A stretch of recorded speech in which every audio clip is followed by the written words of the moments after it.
बिस्मिल्लाहिर्रहमानिर्रहीम। हमारी आज की रेसिपी कड़ी की है।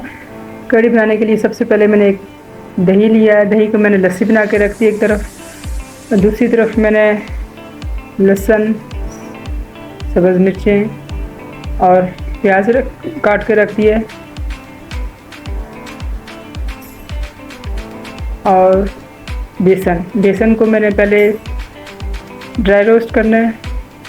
हल्की आंच पे, हल्की आग हो, बिल्कुल हल्की आग पे इसको ड्राई रोस्ट करें।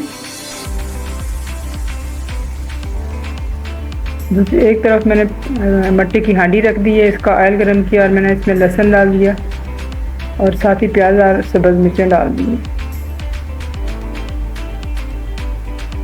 अब इनको भूनेंगे, अच्छी तरह से फ्राई करूँगी। अब मैंने बेसन को लिया और इसको कड़ी लस्सी के अंदर मिक्स कर दिया।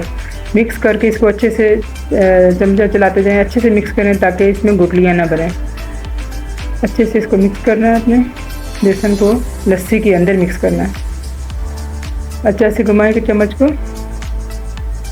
खुश्क मसाले में मैंने लिया कसूरी मेथी, हल्दी, सुरख मिर्च और नमक। अब प्याज चूँकि ब्राउन हो चुके हैं और इसमें मैंने कसूरी मेथी और सुरख मिर्च, नमक और हल्दी डाल दी है। अब इनको भूनेंगे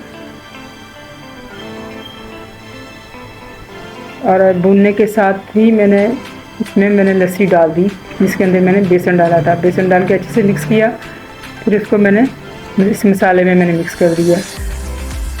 मिक्स करने के बाद चमचा चलाते रहें, चमचे को रोकना नहीं है ताकि लस्सी आपकी ख़राब ना हो, फट सकती है अगर आपने चमचा छोड़ दिया तो। अब इसको पतला ही रखें और पकौड़े बना के इसमें डाल दें और ये खुद ब खुद बाद में ठीक हो जाएगी, मोटी हो जाएगी।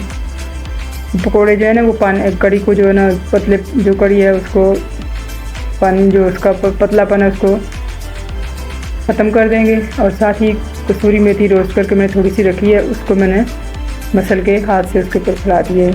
कड़ी हमारी तैयार है। ये है इसकी फाइनल लुक। इसके साथ ही चैनल को सब्सक्राइब करें, वीडियो को लाइक करें। आपसे इजाज़त चाहती हूँ। अल्लाह हाफ़िज़।